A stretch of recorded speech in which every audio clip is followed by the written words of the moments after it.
What's going on, Gorehounds? And welcome to another fantastic episode of the Gore More Podcast.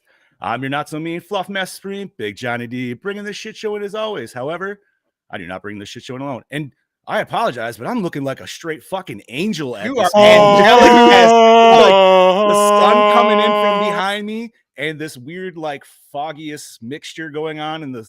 I don't know what's going on, dude. Somebody cue the Halo theme song. Look at this. I can, yeah, right. Like if I could block it right here, I need proper blocking. But we have the host with the ghost, Lord Scuba Cabra, the Duke of the Dead, Mr. Steve Vasquez. I'm back, bitches. And that beloved meat mountain, that killing machine, Mr. Bobby Amone. Hello, little dolls. And unfortunately, we were missing our beloved Chad Daddy today. He's not feeling so well. His throat's hurting a little bit. And he's kind of losing his voice. And obviously, well, we need that fucker to talk. And he can't do that. But we're feeling a little light. So we need to fucking even this shit out, bro. We can't have three. And so we're going to bring in our beloved Mr. Brody. Oh, shit. Live today. I thought that was his vid. I thought Nope. that was his video. Nope. I told you guys there was a surprise today. I held that shit. I am so sad Chad Daddy is not here. Wow. I hope he hops into the chat. Welcome, Brody. Howdy fucking doody there, gentlemen. Thank you for having me today. Oh, this is a treat. Yeah. This is a treat. I haven't streamed with this motherfucker in a hot minute, dude. This feels good. This feels right. It's been fucking way too long. It's good to be back with the lads. So I am fucking roaring to go for this episode. But not swear too much, I suppose. I'll probably get us kicked off Facebook. No, not by no. Dude, I gotta even do proper the beloved doppelganger kangabanger, that's saucy Aussie, Mr. Brody Kane, everybody. This is a treat, man. We never get him fucking live. I'm so fucking happy. Like, right? Boys had no idea. Brody asked me this, 2 days ago, I think? Yeah. Well, originally, because we were going to do Night of the Scarecrow, I'd spoken to Chad about it, and he's like, you should come on for that. And then we sort of totally forgot all about it. And I was like, I wonder if I should jump on this episode of considering it's my pick this week. So yeah, I thought I'd hit old Johnny Boy up and try and surprise the lads, but it's a shame that old Mr. Chad Daddy's not in the stream today. So I hope you're feeling better, Chad. Get better soon, mate. Hell yeah. I feel like I need to be proper because Brody's here. Like, I feel like I need to be like I feel like I'm about to be a big old cunt up in here. Yeah. See, that's what you need to be. He's about to read the room and just fucking go with it, dude. Awesome. Well, now that we got our four set and we're evened out like we should be. Today is March 20th, 2023. And while we have a tickly episode today, just come with a little like cringy, makes me hurt. Tickle your balls. My inner child weeps. We're talking 1987's Dolls, but before we discuss that, we need to discuss what the fuck we have done. So, Steve, if you could please. I gotta see if I can hit this. You can go Ladies ahead. and gentlemen, it is now time for your Slice of Life. Fuck, Getting a little, dude. getting a little. If that doesn't cause laryngitis, I don't know what can. So, you know what? I'm sorry to do this, Bob. I'm going to switch you around over here because we don't ever get Brody here. I know, it's okay. So, Brody, how the fuck have you been, man? We only get to talk to you in the chat, or at least everybody gets to see you in chat, but like, how the fuck you been, man? What the hell you been up to?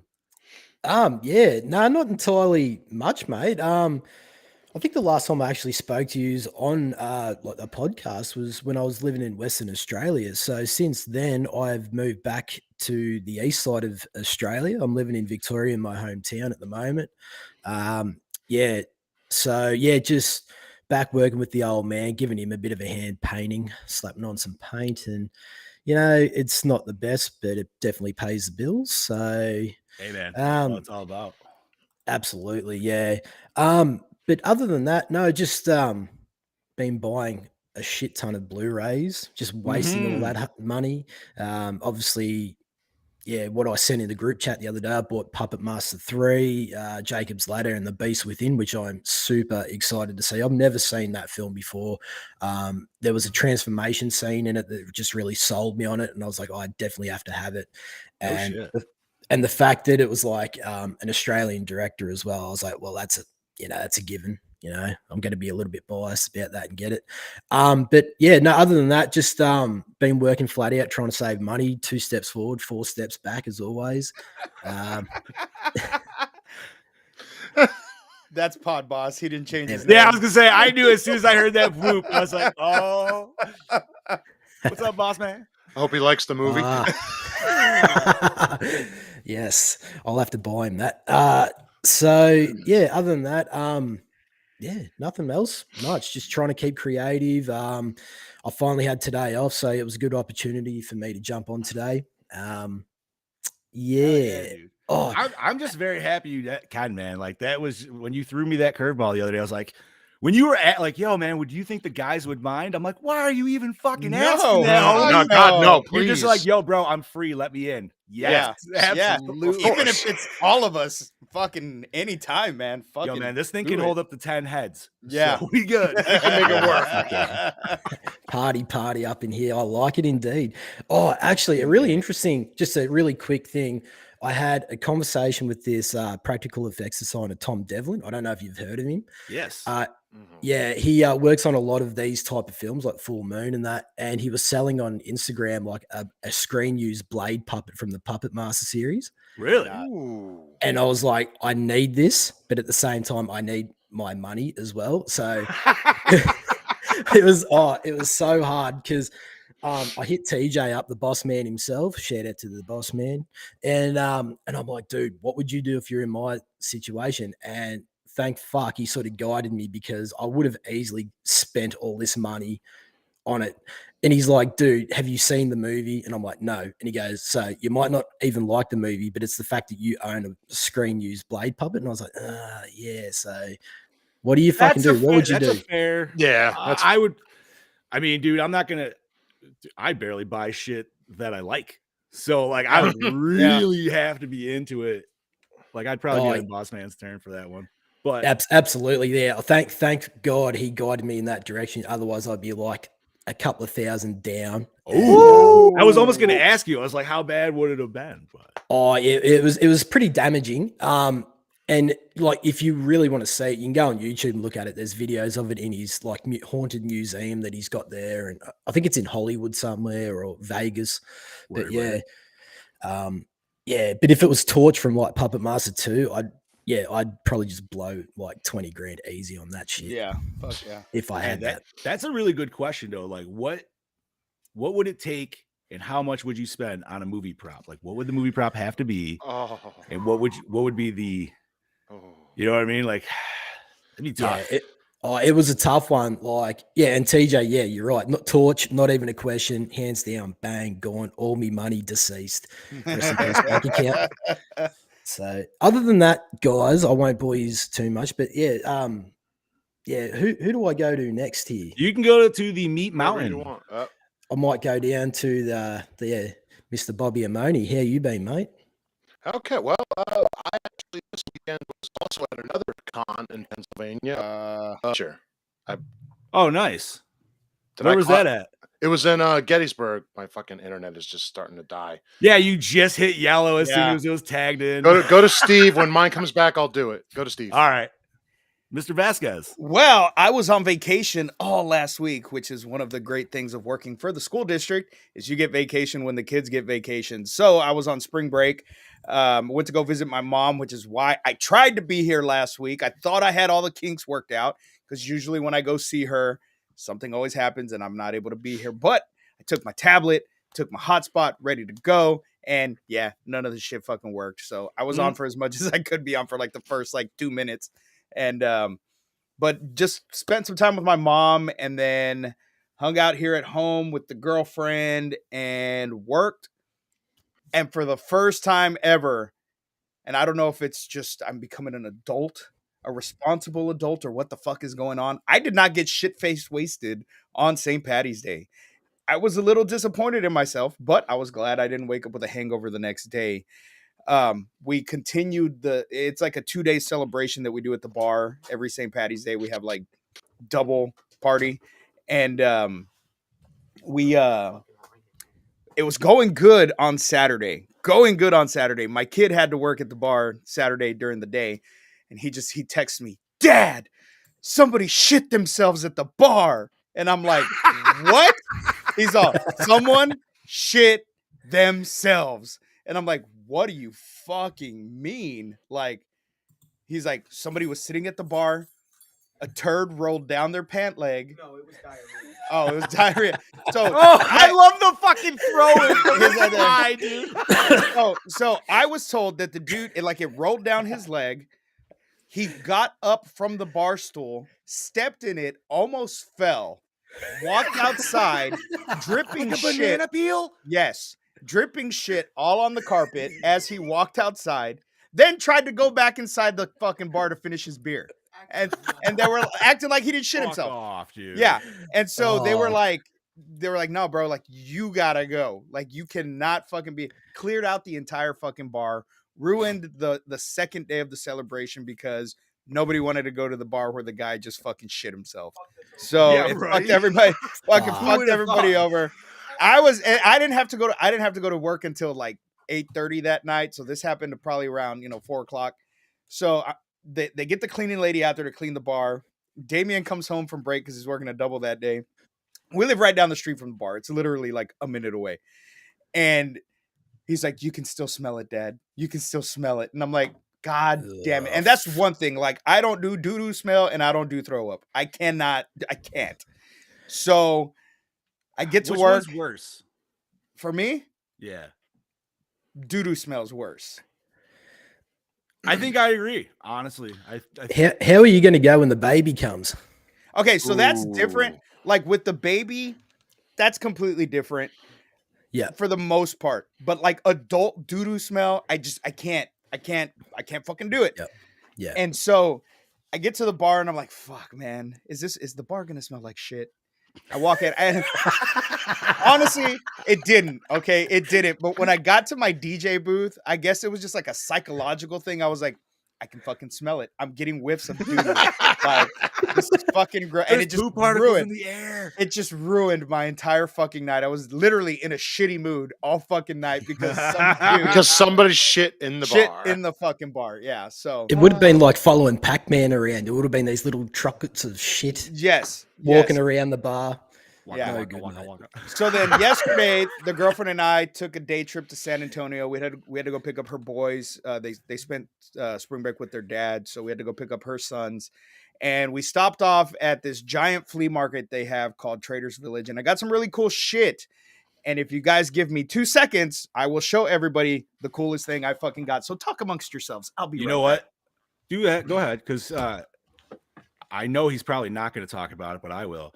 But he also was deep throating some big old fucking corn dogs at that place. Yes, he was. I saw the pictures.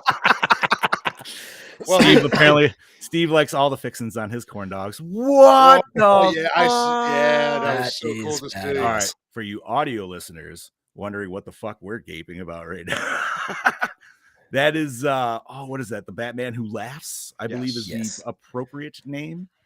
So yes, thank you, That's- Bossman. That's badass. That is fucking fantastic. I cannot wait for him to tell us how much he actually spent on that. Well, he sent it in the chat, so I'm just going to Did let him he? tell I it. must Yes, have he missed did. it. Oh no, he sent it. All right, Steve. How So, much? $160 for everything it? that I bought That's total. that's not for bad. everything that I got total was $160. Holy fuck. So I got that big son of a bitch and Oh, yeah, that's- yes. Oh, nice, dude. They That's did awesome. repaint. That's a little too green. it That is is very very green. Yeah, they So did. I'm Is it gonna neon? Is it So- black light? No, it's not. Wow. But this is a cheap Mexican knockoff. It's a recast, which is fine. Oh Like, yeah. But the mask comes off. Like it's not a horrible, like shitty looking one.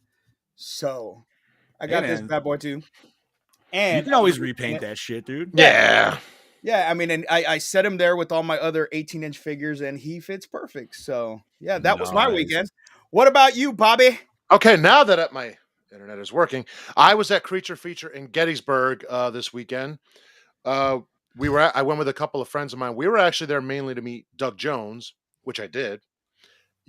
He's a sweetheart of a man. Like he was so nice and very gracious with everybody. I got a picture of him as Billy signed. But one of my favorite things that I Nice, picked dude. up, it was the only thing I picked up. As everybody knows, I'm a huge Terminator fan. Does anybody know if they could tell me what this is? If you could see it. I see T2 T2 special edition. So this is the Laserdisc. 1993 Laserdisc edition you Oh, zombie. of wow. Terminator 2. 3 laser discs. It's got the regular movie and it also has the extended. It's got Nice. every bonus feature that you could probably find on half the DVDs now, and never been played. This is still the original shrink wrap, but like opened, but nothing. Everything's brand new. Guess how much I paid? I'll let you guess. Under 2? Mhm. Under 1. Oh yeah. Oh, $69. $40. Yep. Fuck Holy off. shit. dude. $40? $40? And the top of it It's is an like eighth. the top of it is the top of it is real leather too, like it's actual Decent. leather. And then I'll show you what though my favorite part of it is the image of Arnold is like perfect. Oh, dude. That's insane. But That's $40. pretty cool. well, my buddy, he always has some shit, and I'm looking through and I said, "Oh shit, Terminator 2." He says he had it for $50. He's like, "If you got $40 cash, I'll give it to you." And I just went, "Here you go." And he's like, No "Oh shit. shit, I didn't realize that was going to be happening." And I'm like, "Neither did I," but here we are.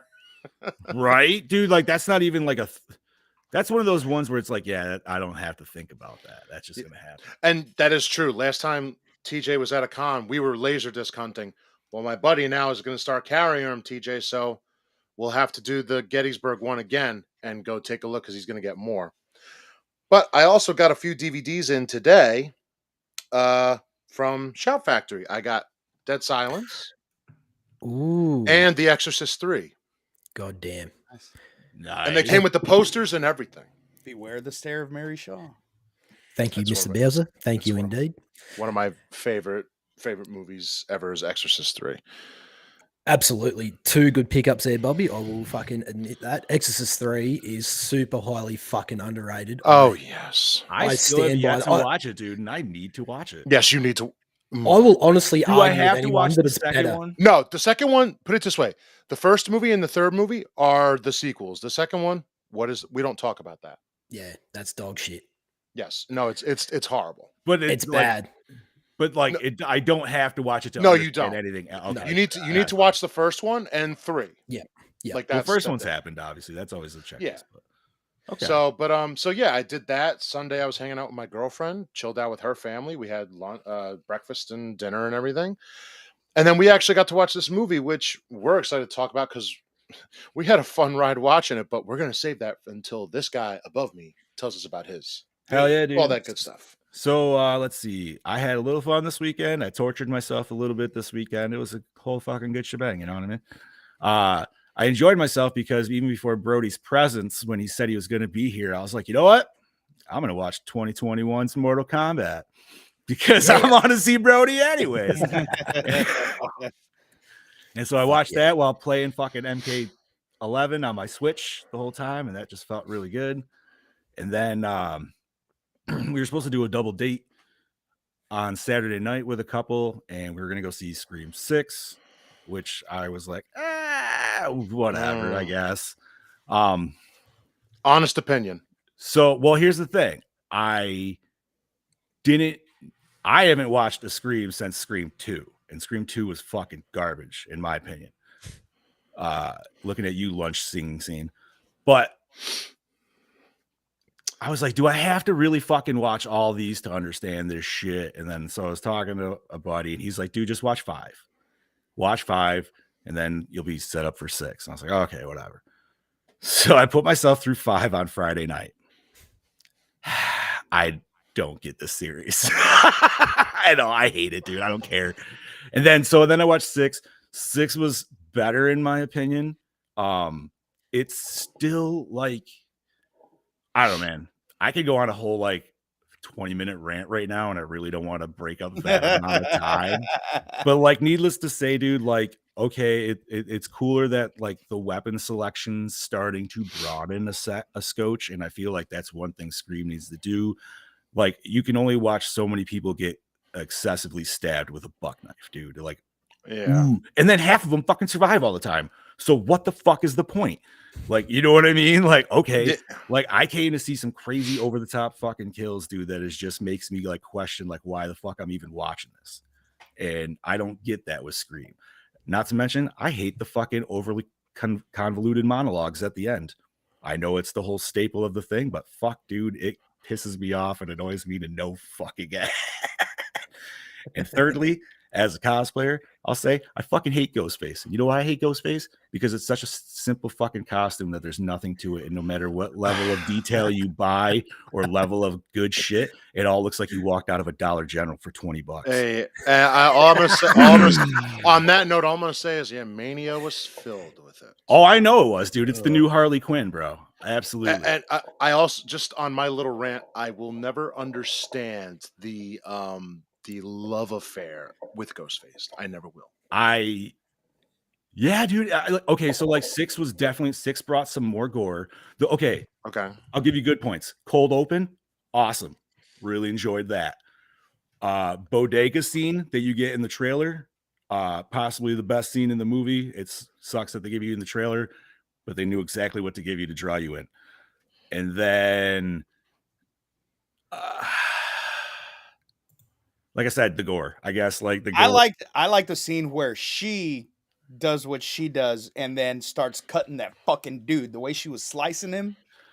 You know, I don't like Scream, dude, because a lot of it says it's like it sticks in the realism and shit like that, but then it always reveals that it's some 90-pound fucking little like scrawny girl, and I'm like, what? How are they fighting? How is that person? I don't care how psychotic they are. How is that person fighting people that like half of these people have been through this shit before? So they're gonna fucking know how to tussle. No, dude, fuck this whole series. Like I said, I don't want to go on to this whole. I could kill this whole podcast just bitching about it. Dude. Well, we could too. We could totally scrap dolls and be like, let's talk about it. I'll give kudos to where kudos is, man. If it keeps the horror genre going and people going to theaters and shit, that's why I will say I support it for that reason. But I'll never like it, dude. I try to like it. I try to understand it. It just doesn't. Yeah, I don't know. You don't give a shit about for liking. Listen. The only thing I'll say about with Gallo, and like I'll give the only thing cool about Ghostface are the variants.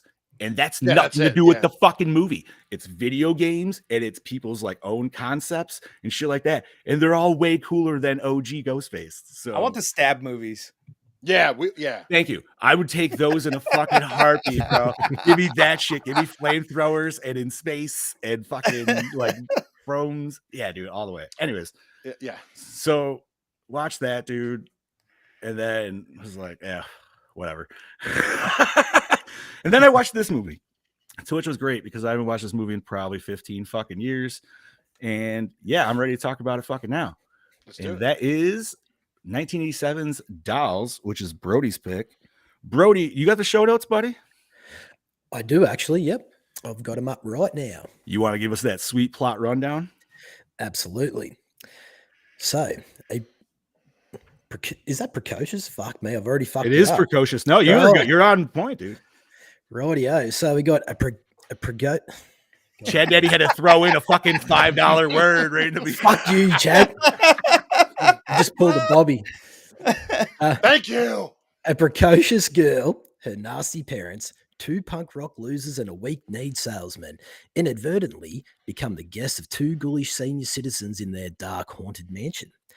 The old couple make and collect dolls that, when not sitting still like good little mannequins, creep around in the night, offing the guests one by one. You may laugh at first, but if they turn on you, you'll regret it for the rest of your short life. Yeah. Keep going, buddy. All the way down to starring. Sorry, I just had to laugh at TJ's comment. Fine. Oh, yeah. Taking it in. Yeah, well played, sir. So directed by Stuart Gordon, who did Reanimator and Dagon. Written by Ed Nahar, who also did Troll, Chud 2, Bud the Chud. Produced by Brian Usner from Beyond and the old school The Guyver, one of the classics. So I got to say before we kick this off to Bob. I actually started watching Troll the other day. Ooh. Because of our friends rants at the Black Lodge, dude. They posted a meme, and I've never seen Troll. And Yeah, I didn't realize the haven't main character of Troll Harry was Potter. fucking Harry Potter. Harry Potter, bro. And it's Harry all about fucking Potter. wizards and fucking Yes. trolls. And I'm like, wait a minute, what the Yep. fuck?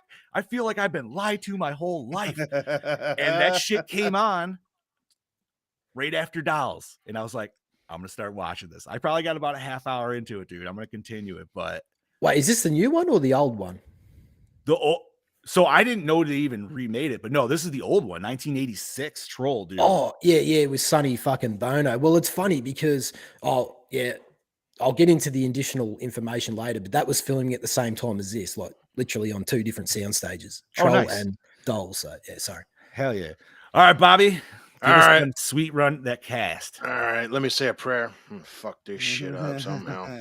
Starring Ian Patrick Williams, TerrorVision, Robot Jocks as David Bauer, Carolyn Purdy Gordon, Miss Purdy, Reanimator from Beyond as Rosemary Bauer, cunt. Carrie Lorraine, Poltergeist 2, The Other Side as Judy Bauer. I gotta go back and watch that. Guy Rolfe, The Bride, Puppet Master 3, Toulon's Revenge as Gabriel Hartwick, Hillary Mason, Meridian, Robot Jocks as Hillary Hartwick, Bunty Bailey, Spellcaster, Aha, Take On Me video. I got so fucked up. But as Isabel Prange, Cassie Stewart, Amadeus, Around the World in 80 Days as Eden, and Stephen Lee, War Games, La Bamba as Ralph Morris. Steve? That's where I knew him from. La, From La Bamba. La Bamba. That was a great movie. Yeah. All right. Music by Fuzzby Morse, Ghoulies 2, Dark Angel, The Ascent. Cinematography by Mac Alberg, Innocent Blood, Beverly Hills Cop 3. Edited by Lee Percy, Reanimator and Troll. Effects and makeup by John Carl Buechler, Eliminators, The Dungeon Master. Distributed by Empire Pictures, runtime of 77 minutes, MPAA rating R, budget $2 million, gross $3.5 million. Let's talk about it.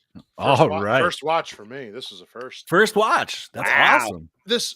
So me and my girlfriend put it on last night, and we're literally sitting there looking at each other like, this is weird, but we love this. Yeah.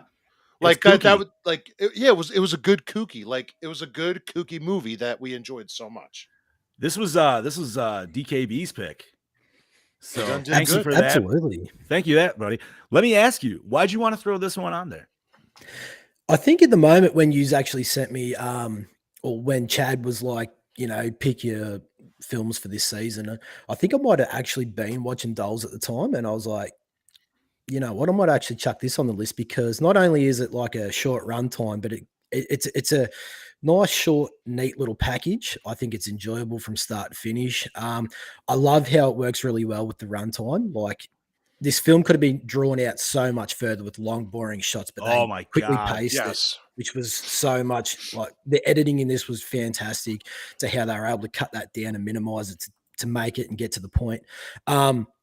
And I've always been a fan of like Charles Band era. So to see him like team up with like Brian Usner and Stuart Gordon, who is another favorite of ours, Reanimator, etc.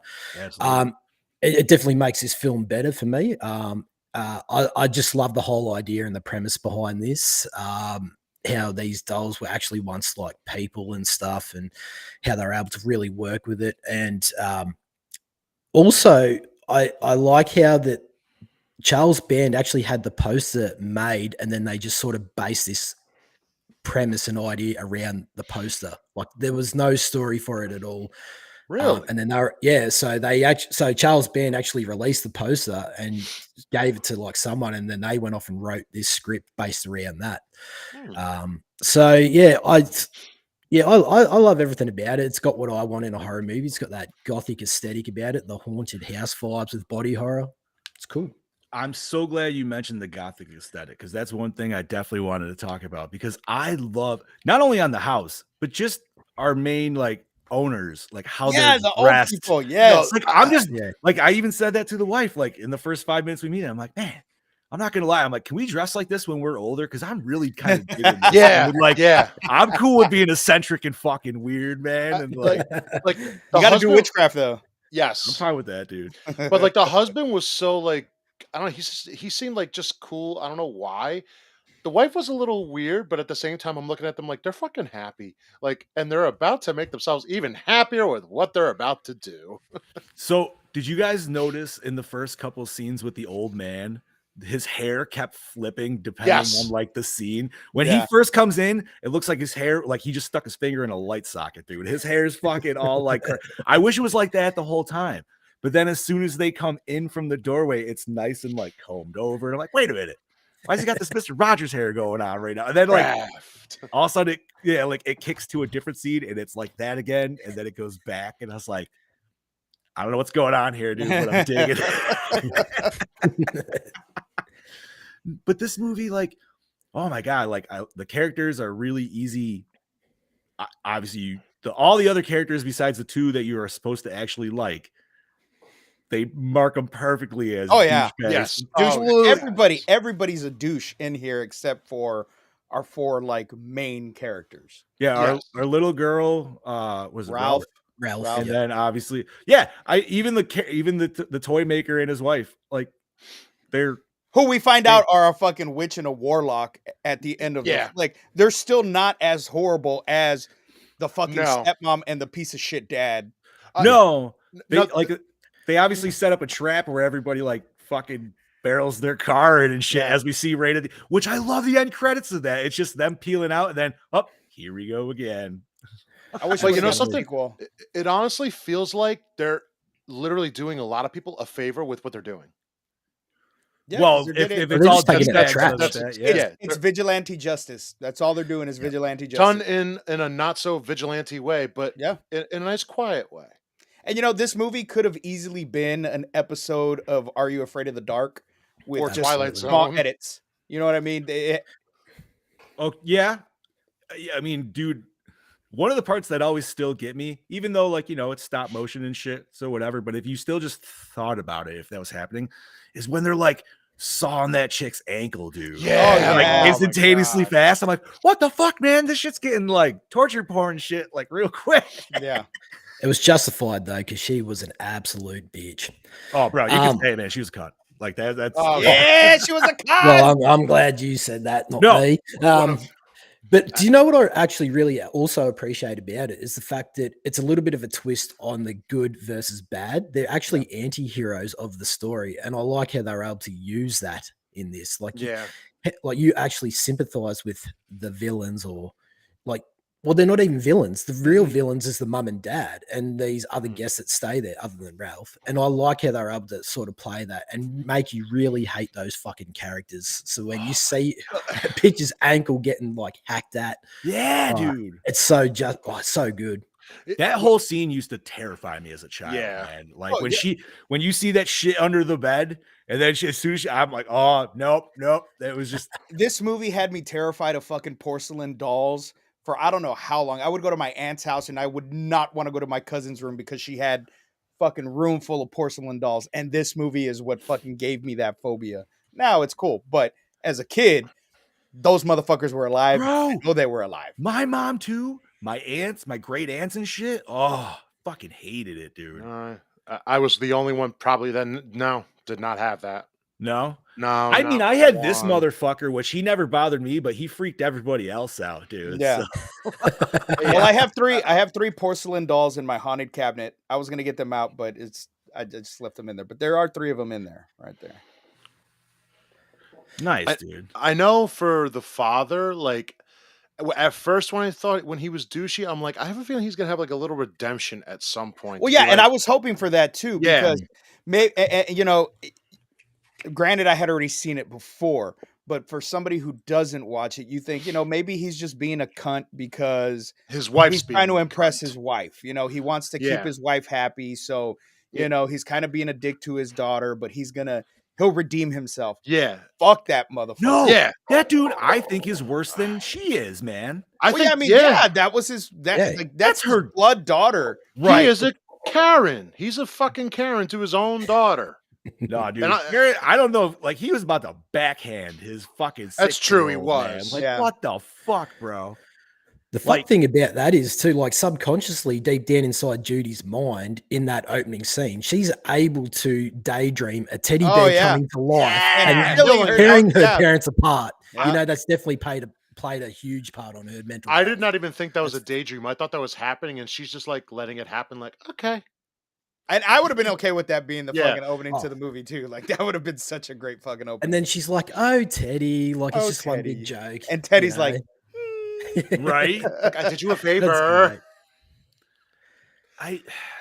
So the doll, I like so the dolls weren't all the same style China dolls too. Like obviously we got Mr. Punch, and there was just a couple other weird. So like the toy soldiers, yeah, like that begs the question. So like, okay, like he's putting people into all of these. Like, how does I mean, it's witchcraft, so maybe there's like, don't have to think too hard into it. I actually had a question that sort of tries to discuss this, and it was like when the lady was pushing the pram around with the doll in it. Do you actually think potentially that's her real kid inside that doll? Like, say for instance, there's like the kid died, and they could only save their child by transcending the spirit into that doll, potentially, maybe. And then because if we go back and look at Mr. Punch in the film, and when Mr. Punch gets smashed by the dickhead dad, there is no skeletal system underneath it. That's right.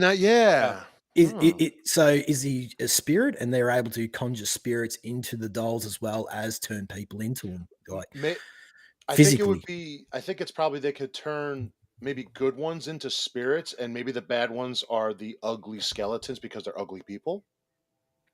Ooh. Yeah, maybe it's like a reflection of. Well, I mean, and maybe it could be out. too like if the dolls accidentally killed somebody that wasn't a shitty person, they still brought them back to life in the form of a doll, but they're the spirit form instead of the full body being shrunken down. Well, they were able to actually bring back, because like once the victims die at the end of the film, they're actually turned back into dolls. So they're already dead, but then they're in the end scene they're a doll again. So they must be able to bring them back. Bit. It's like Poltergeist, but instead of the Jawas, you just got dolls, Well, Chad says Brody is correct in a way, so I guess we'll have with to the winking see face. So I guess we'll find out in behind when we get to those. Oh shit! Yeah, I have Chadwin. them, and I also sent them to Brody because I figured it's his movie, and so we'll let him go through those a little bit too, when we get to him. But with this movie, okay, so the transformation scene of the punk girl, how'd you guys feel about that? Because I loved the little review. I wish we would have got more. And I mean, and you can tell that was highly inspired by the cover. Oh, absolutely, dude. Especially when she picks up because there's no other doll that looks like the doll on the cover. So, but how awesome is that they actually did that though? That made me very happy. It's almost like when they just say the name of the movie in the movie. You know something though? The best part I feel for her, I like to reveal, but when they're up in the attic and you just see her in the background, that was probably that was probably the creepiest moment. She looked a little more creepy there than she did up close. Just a little bit. Yeah, it's kind of a blink in if you miss it. Like you really have to, because it's focused on Ralph. Yeah, he's lit up very well, and then you see the silhouette of her. That was really cool. But there's thunder flash for sure. Like that's but there's one little shot between Ralph and what's the old guy's name? Anyway, the warlock. Yeah, that they inserted in this film that's actually really fun, and it's when the warlock basically says to Ralph, like, I mean, you're believing a little girl. It's just red paint. Yes. You can definitely tell that motherfucker's up in the attic working on him. That's him. That's him working on her. Yeah. I love the gaslighting of that gentleman, dude, in this movie. Yeah. Especially at the end. It's so just like elegant. It is, but at the same time, it's just like Ralph's like, what? No. And then obviously the doll talks. He's like, you know what? I'm out. Get the fuck out of here. I'm not going to question it. And the fact that, like, you know, the daughter's really not that downtrodden because obviously, like, she was already wishing her parents would, those people would die off. So, Yeah. like, you know. Yep. Now, question about his fate. Because at first, I really wanted him to get hacked the fuck up by some dolls. Like, just for Absolutely. how Yes. much of a dick he is. However, in retrospect, thinking about it, especially as a dad, how fucked would that be knowing that you're just watching your daughter walk off, dude, and like that's your like, you know what I mean? Like you're stuck like that. Yep. Either, Is that either- worse? Is that worse Yeah, than death? I don't know. Like, I Yeah, think mean, so you're because trapped forever. Yeah. You and can he's never pissed. leave.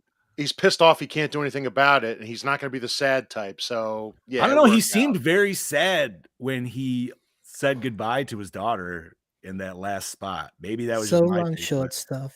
Yeah. Oh, I so did not. I don't Something get like that must have, like, yeah, something like that, I guess, could change his mind. And then he's like, I am a real piece of shit now. I'm stuck like this forever. And you're stuck with your cunt wife right next to you. So have fun. Chad said But he he- wanted to ship her off, so he didn't give a shit. I don't. I That's- feel like he just turned over in that last minute. It seemed like there was a little bit of like, I think changing into a Sadness. fucking doll Would would probably change do it. your mind. Yeah. right, Yeah. like, which Even with, oh, sorry, why- sorry. No. I was gonna say, why was that dude the last guy to come around to believe the dolls thing when Mr. Ponch literally fucking bit him and then did that back roll? Into Yeah. like, did he completely forget about that? I would have questioned the shit out of that. Like, what the fuck was that? Dude? Like, how did that? Like, I don't know, because I he think was it's- the first one attacked, wasn't he? I think it's just because he was just that much of a douche. Like, he's Right, just like, he's just that- motherfucker. Like, you know. Got shit for brains. Man, and he that like, too. like you almost think he could. You almost think he could start to turn around to be a decent dad when he thinks Ralph might be a little bit of a pervert. Which I'm not gonna lie. Yeah, if my daughter was hanging out with some random strange dude in a hotel. It I'd wasn't probably even have a some- hotel. It was Yeah, a it house in the Oh. middle of nowhere. No, And that, we're that going to part talk about that. got We're going to me. talk. We got to go back to the beginning on that because there's a lot of shit that we just totally Ugh. fucking blocked over there. But for most parents in said situation, wouldn't be letting their daughter go off with these No. random people that No. you broke and No. entered their house to Nope. go. No, you're going to stay with me, and we're all going to be in this room together. But and then again, this- too, you got to remember the dad was a douche. So the he dad probably was a didn't give douche. He was shit. trying to get his dick wet. Yeah. 100 fucking percent. And it Joe, probably you wouldn't have been should that go good see it. anyway, It's a so. fun, silly movie for sure. And it's free on a couple platforms too. Tubi, So. Pluto. Yes. To be, not to be. So yes, what Scoob was talking about, we need to go all the way back to the beginning. This situation clearly, obviously, this witch and warlock set it up so people do get fucked to have to come to the house. So we get that. But the fact that this family is so casual about just trying to break and enter into the house. Yeah. Not to mention the way we get Ralph and the two punk girls. Yeah, they just walk Just in like bust into the kitchen, dude. Like it's fucking nothing. and then go straight for the food. That one bitch went straight for the food. Didn't She did. ask, did nothing, just go straight for whatever the fuck. Yeah, they were like was some eating. grimy ass people, but they still weren't as shitty as the parents, dude. Yeah. You know what I no. mean? They were likable compared to the parents. I mean, I definitely wanted to wash that girl's face because that unibrow makeup thing was Oh just my God. not doing it for her, bro. Like It was the 80s, bro. It was the 80s. haircut the hair was fine, dude. It was just that fucking like flap of fucking orange and yellow right there. Like, why, dude? Bob's She had the kinda Jason stroking a little Voorhees bit. hockey mask for you straight Bob across the top. stroked Bob looks like Leatherface in that the way he's Right. stroked out there. I'm Leatherface.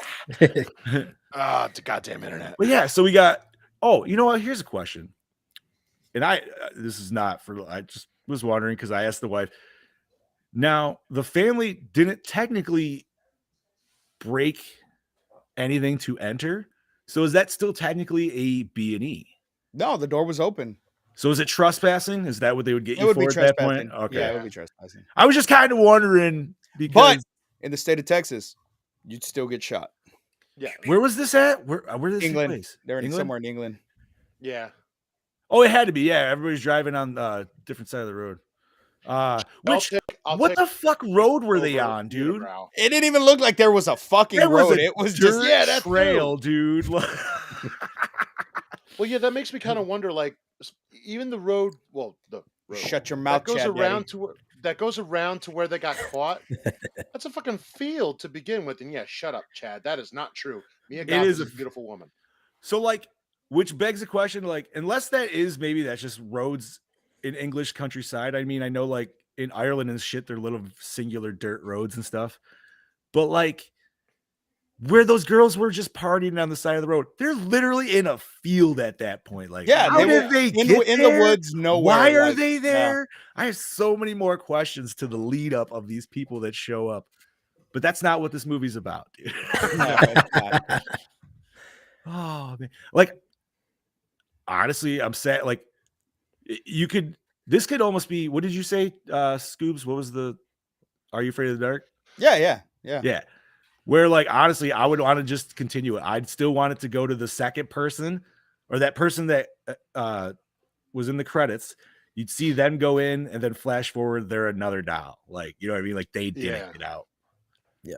But oh man, this is such a fun movie. Thank you for this, bro. Yes, it is. Yeah, Yes, thank you, no bro. worries. All right. Is there anything else you guys want to discuss before we jump into some behind the scenes? Oh yeah, because we don't get a Caney's cutting in because he's already here. Yeah, I was- we already got Brody. I was here. actually ready to be like, guys, where's Brody's video? And I'm like, duh. We don't need it today, buddy. I know. I'm not used to this. That's fair. All right, so I'm gonna pull up the behind the scenes, Brody, if you want to do that too. Absolutely. Where are we here? Yeah, absolutely. So this is a shout out to Chad Daddy. He set these all up for us. So thank you, Chad Daddy. I see you in there in the chat. Thank you, Daddy. Chad man. Shout out to Mr. Gallo, by the way, as well.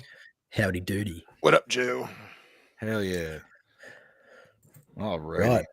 Right. You want me to kick this bad boy off? Yeah, go right ahead, homie. So this film was shot before Stuart Gordon's next film, From Beyond, 1986, and was shot on the same sets, but released almost a year afterward due to all the doll effects in post-production. Oh, nice, dude.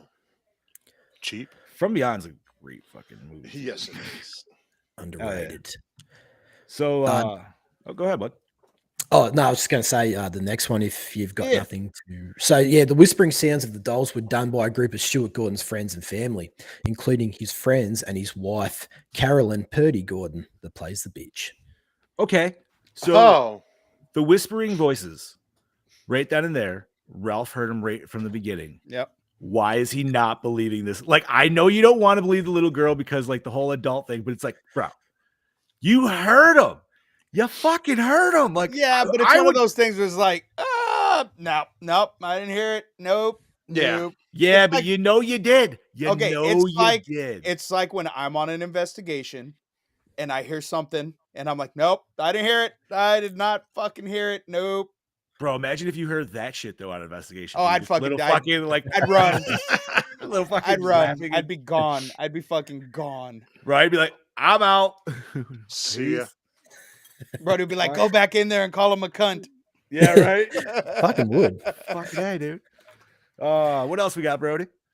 So Guy Rolfe, who had to bleach his hair white for this film, he wasn't particularly happy when his hair originally came out yellow. No shit. Oh, But he looked very distinguished with the white hair, man. he Yeah. did. Very. Yeah, Absolutely. he did. Huh. That's interesting. I'm surprised. That's crazy that they actually had him dye his fucking hair, dude. Like, It looks natural. yeah, honestly. That would have been shitty though, man. Just piss ass yellow fucking hair. That means he was a cigarette brunette. stains. That means he was a brunette, dude. He had some dark hair. Now I gotta see the picture of this guy with his like With his full regular fucking hair. color. Yeah, dude, for sure. Well, I think you see him in Puppet Master 3 as man, it's been a minute Andre since- Toulon. So, and he's got like darker hair then, so you get to Oh see shit. that. Okay, Yeah. nice. What So else the we got, fa- homie? So the fashions worn by Enid and Isabel were inspired by Madonna, obviously, who was often photographed sporting the same boy toy belt with Cassie Stewart wears in the film. Mm-hmm. Yeah, I kind of figured that was a easy nod to Madonna. That's my guess, Absolutely. but hey, you know, like I said, then everything was working except for this shit right now, right between them eyebrows. Yeah, fucking A, dude. So, actresses and model Bunty Bailey, who played Isabel, is the girl in the Norwegian pop group Aha's music video "Take on Me" from 1985. This was her feature film debut, having previously acted in minor roles for British television. No shit, dude. I love "Take on Me," man. That's one of my favorite fucking songs. Even the music video was cool, way ahead of its time. But this is a hot take. As much as I do love that song, I actually prefer Real Big Fish's cover of it instead. Yeah, A little bit more my tempo. Is that on basketball? I Fuck feel it's yeah, like- it is, dude. Yes. Fuck Fuck that. yes. And let's go have a beer. And Yes. what else it is, dude? There's I think they do one other song out there. Fuck yeah. Basketball is such a great movie, dude. I really want to watch that now. Right? That's so hardcore late, like, or was it? I think it was like 96. Ah, dude. Yes. Perfect Yeah, I think mid it was. 90s. I sent the picture in the chat, John. All righty. What do we got?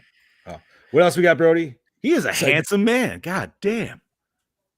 Director Stuart Gordon was afraid of porcelain dolls in real life. Huh. Hey, it's a Collective fucking- collective hive mind, man. Aren't we Yeah. all? Yeah. There we go. Face your fears, boy. Fucking hey, bro. Oh, dude. I mean, everybody, like if you are sleeping in a room with those, there's no way when there's not like light reflecting or anything like that. It doesn't, it's like those posters, man. Like you always feel like the eyes are just following you, man. You're just like, nope, fuck all this shit. Well, what about Ralph in bed and he turns over reading a fucking kid's book and there's this clown just staring at him? It's like Yeah, no, fuck that spooky. clown, dude. That clown would have been turned around at least. I'm like, you know what, bro? We're just gonna face you this way. They really should have played with that clown and put him in the film and had him like actually attack Ralph. That would have been even better. Oh, like you think that would be a little too poltergeisty though, with the clown attacking? Yeah, it could have been a bit of a nod. I mean, like at least bring it back into play, you know, because obviously no one likes fucking scary ass clowns, let alone porcelain doll clowns. Imagine if like they had to like kicked its face off and it's like a John Wayne Gacy all shrunk down into a clown. Oh, that would be freaky. So now here's the thing with I guess a question for you guys, just and this might be too much thought into it, but like when we're always facing dolls in movies or things like that, and now obviously these dolls were people, but like how much strength do these dolls have? Thank you. That's Because- always been my thing with Chucky. Yeah, like do they still contain their human amount of strength, but just in little doll form? But like with That's what I Chucky, thought.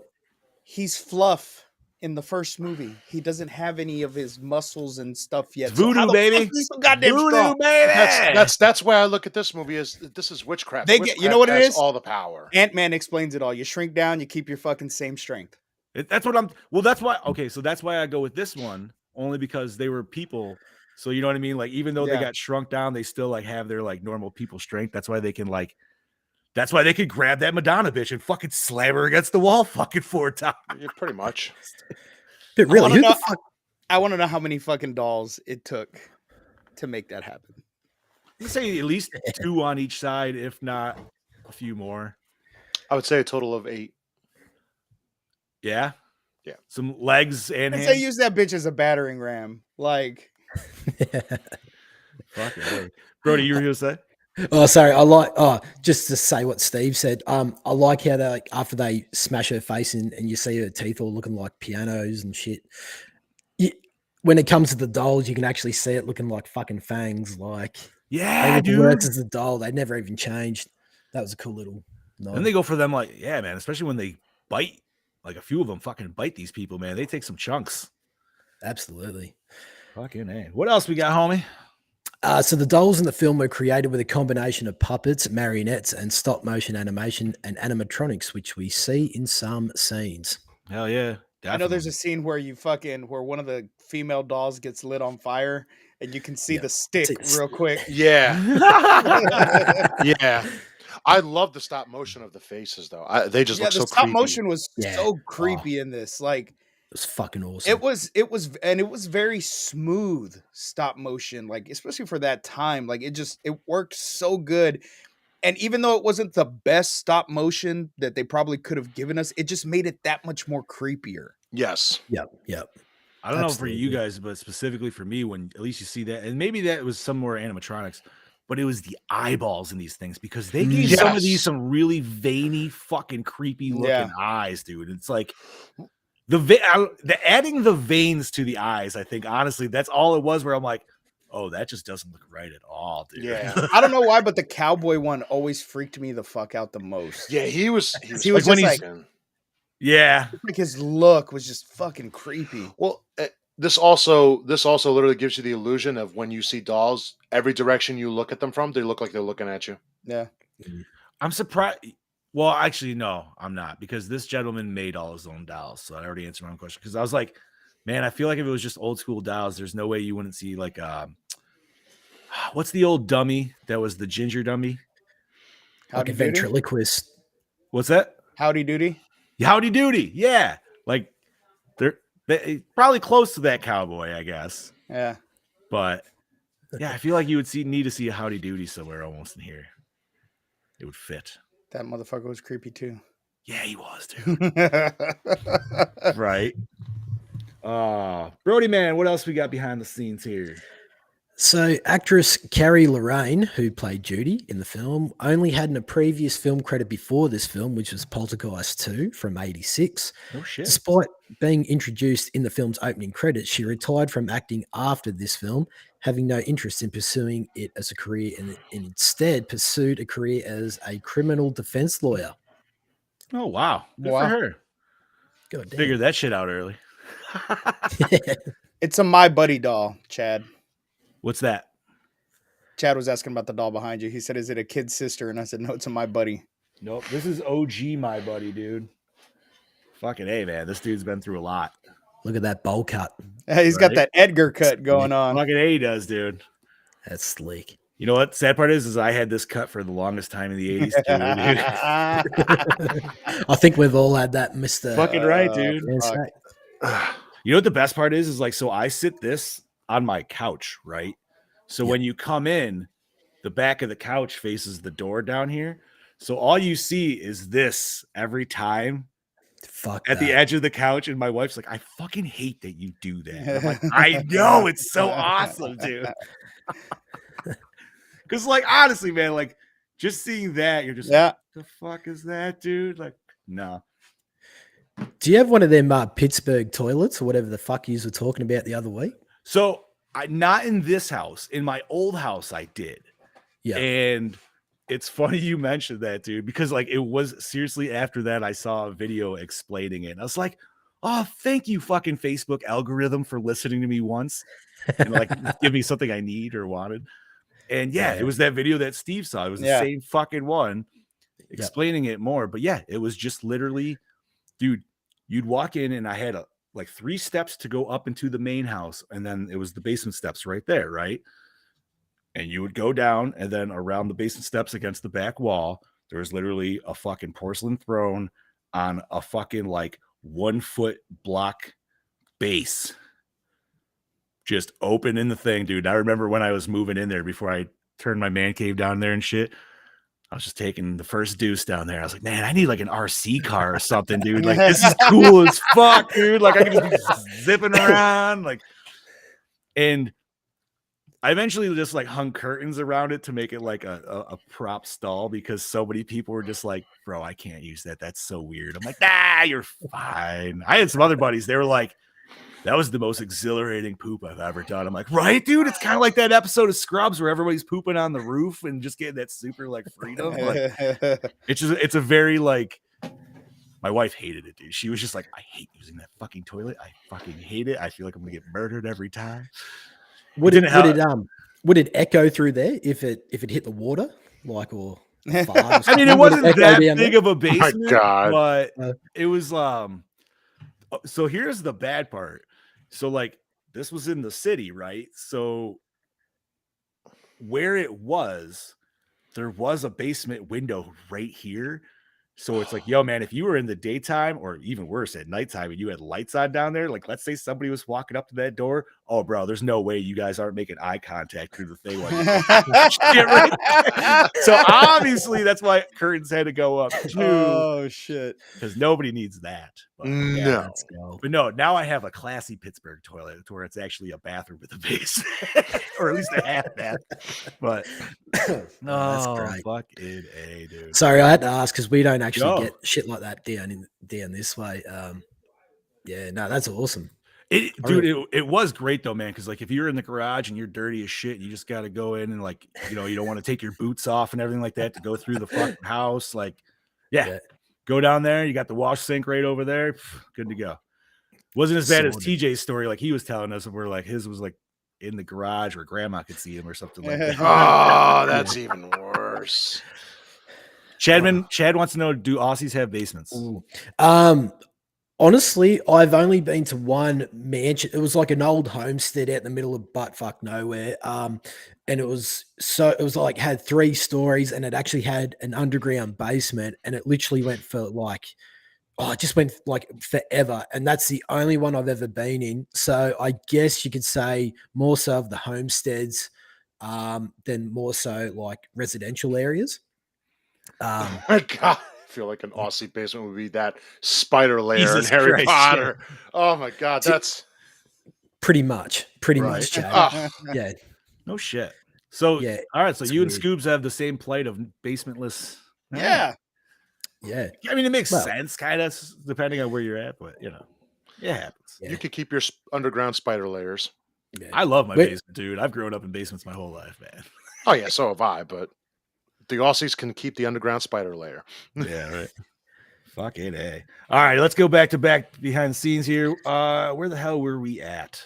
So we are up to actor Stephen Lee, who plays Ralph in the film, was encouraged to improvise his comical moments. Kind of worked, I guess. Like, He was funny, but he wasn't trying to be funny. I think that was You know more what? of He was that. just a sweet dude. That's Yeah. all Yeah. that mattered. Like, Yep. he was just a sweet boy, and you were like, "God damn it, this motherfucker better make it." And then it's Yes. but he Yeah. has to make it because who's gonna take care of the little girl? You know what I mean? Like somebody's gotta. Yeah. But then there was also a part of me hoping that he wasn't a rock spider like a kitty fiddler. So I was like, please, Ralph, just don't. No, I don't Just think he go ever back a really little bit. gave. I Yeah. don't think he ever personally gave that Yeah. vibe by any No. means. No. Yeah. Even though the father was obviously like, and you know what? In almost that moment, you could maybe be like, you know what? Maybe the father isn't so bad because he's trying to be a little protective of the daughter, Yeah. but he obviously went raging psycho after the thing because he just assumed like Ralph fucking killed his wife and all this. You know what I mean? Like, what? Yeah. But anyways, So the house was constructed inside of a soundstage at the Italian studio formerly owned by Dino De Laurentiis, and inside it seemed like a real 2-story house that where cast and crew members could actually walk from room to room. Outside were remnants of sets and props from other Dino De Laurentiis productions, including Barbarella from 1968, yeah. which had inspired some of the dolls to feature in this film. Nice. Wait, Barbarella inspired some of the dolls? Apparently. What dolls? I guess it'd be the porcelain. I've never even heard of Barbarella. What? Neither have I. So I've seen. I can't believe I've heard of it. I've never actually seen it. I've actually seen Barbarella because there was a double feature, and it was Barbarella and Barbed Wire, and obviously I wanted to see Barbed Wire when this came out. So, but Barbarella was like sexy vixens in space, dude. It was girls with hot pointed bras and big poofy 60s hair, and they were all super hot. And it was there. If I remember right, there was a lot of stuff where it's like that. You wouldn't want to be watching it yourself and then have your parents walk in because they're going to question you what the fuck you're watching. You know what I mean? Yeah. And it's a normal movie, but still, you're just like, it's like all the sleaziest parts of Star Trek, but in one movie, dude. Oh my God. Now I have I to know. watch that. Like, Yes, absolutely. This is- Sorry. I was reading Chad Daddy's thing. What else we got, Brody? So we have the addition of Hansel and Gretel, that Judy reads belong to the children of director Stuart Gordon and star Carolyn Gordon. They retained it as a memento of the film. Oh, Nice. nice. So the film originated with the poster image of a doll, which we have already spoken about, and that was basically the pitch for the movie. So writer Ed Nahar was given total creative freedom through producer Brian Usner. Yes. All right. So yeah, so he was, and then Usna was insistent at the poster art would correlate to the scene. So yeah, which was fantastic. I'm so happy they did with it. Obviously, it was a different doll, but you know what? It worked, dude. It worked so Absolutely. well. I still love that reveal of that character though, because I actually rewound it back because I was like, wait a minute. Can you see her in the shot before they actually do the lighting thing? And you do. Yeah. Mhm. But like Brody said, you're so focused on Ralph. Yeah. Even though he's still off kilter, you're just more focused because obviously like he's better lit and stuff like that.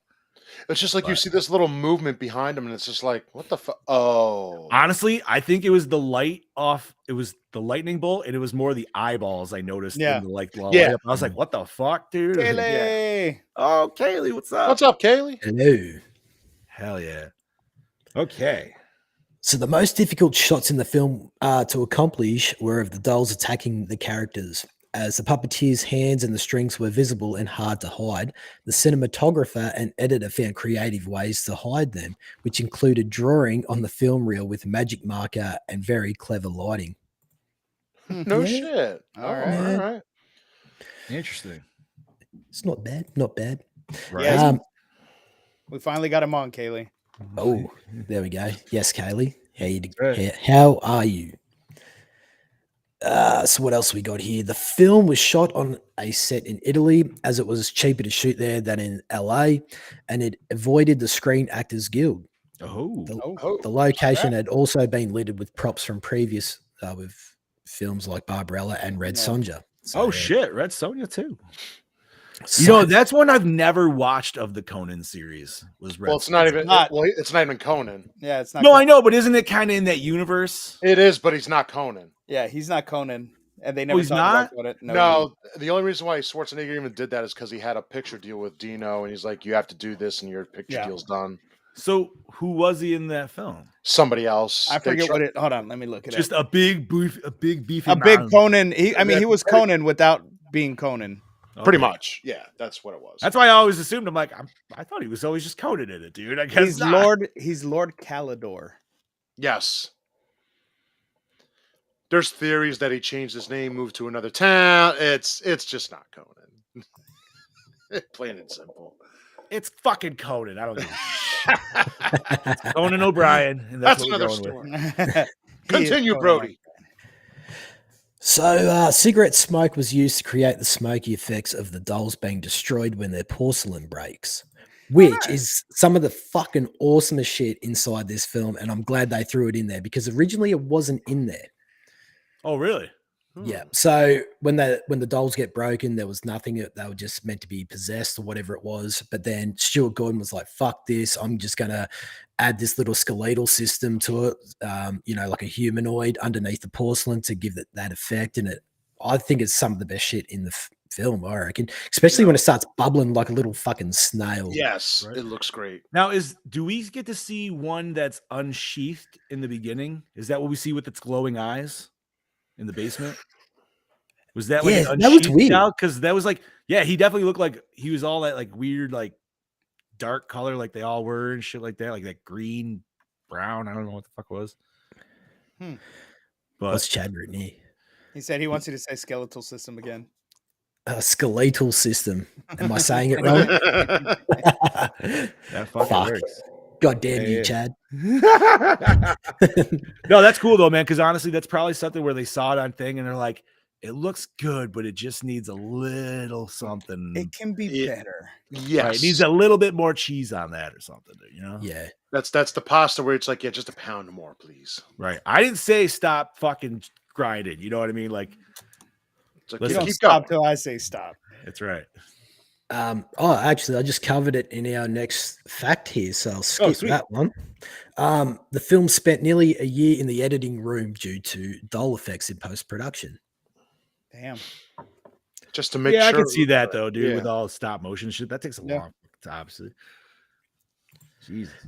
What else we got here? The film was initially unpopular with viewers, particularly Stuart Gordon fans, as it was more tame in terms of gore compared to his previous works like Reanimator.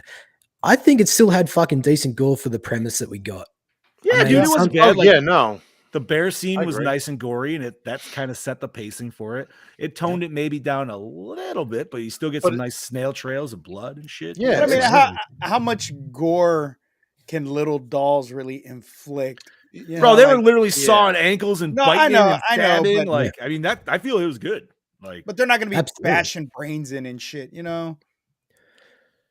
Yeah, that's true. So I think for what the movie was, It works. enough gore was there. Yeah. There was one scene where one of the dolls had the hammer to the mother's head. oh, Yes. that was the Yeah. best, dude. It was like, Yeah. It's like, That thing, like, whole body good. swung, dude. It was, yeah. I don't know, man. That was, fuck, dude. I still, the saw to the ankle, though, that would piss Oh, me that off was- the most, just because, like, and they were on that bitch so fast with that, dude. Like, she fought him off, and it was like, oh, okay. She looked down, and they're like, they were already, like, in there. She's like, and it's like, fuck, man. Even one of them tried to stick her in the spine, like Mick Taylor from Wolf Creek. You know, the Fucking old A, heavy bro. stick. yeah, It's like, dang. They Well, didn't yeah, get that- the twist, but yeah. Didn't know. that one fucking doll just came flying like. Fuck, I So we love don't this have to film. do all these, Brody, by the way. I know Chad always like gets a thick about and then kind of like scrolls through them. So if there's any specific ones that you've seen that you want to really go through.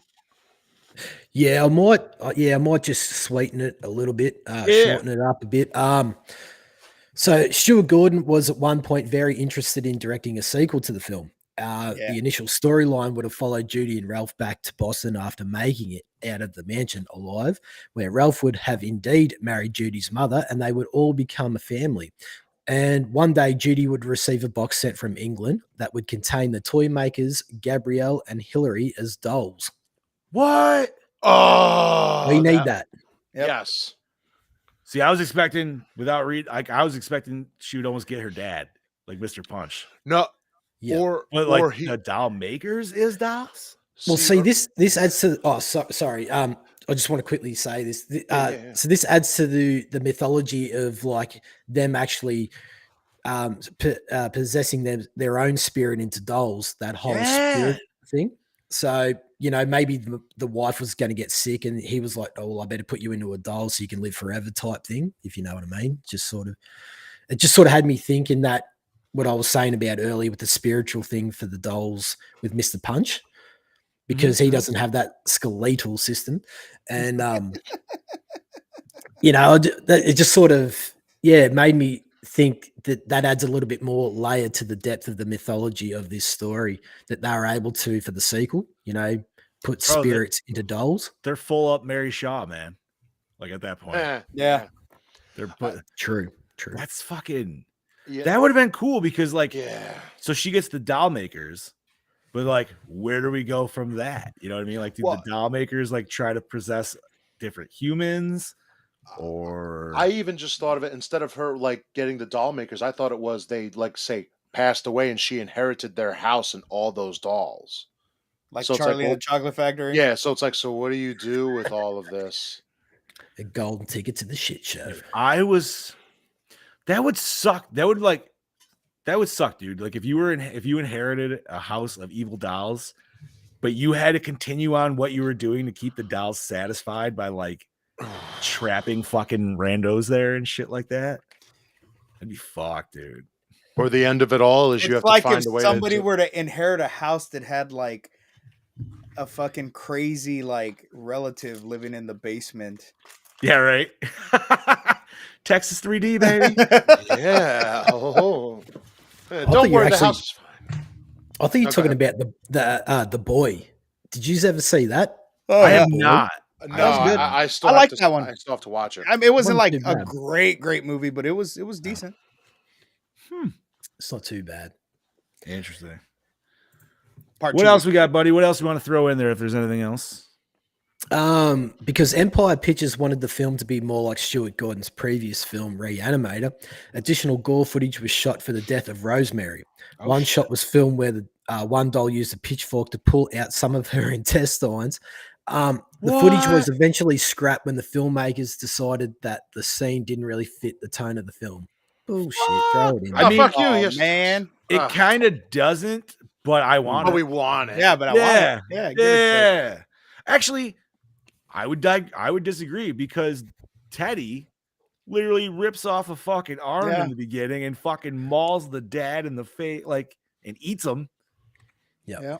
Yeah, why not, dude? Give us the intestine pull. Fucking A, It man. better be a deleted scene on the new Arrow release that's coming out. Ooh, that'd be cool. That would be nice. That would be Awesome. fucking cool.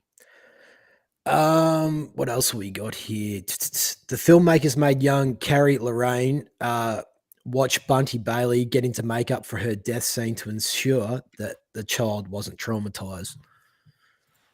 That's Yeah, good. fair enough.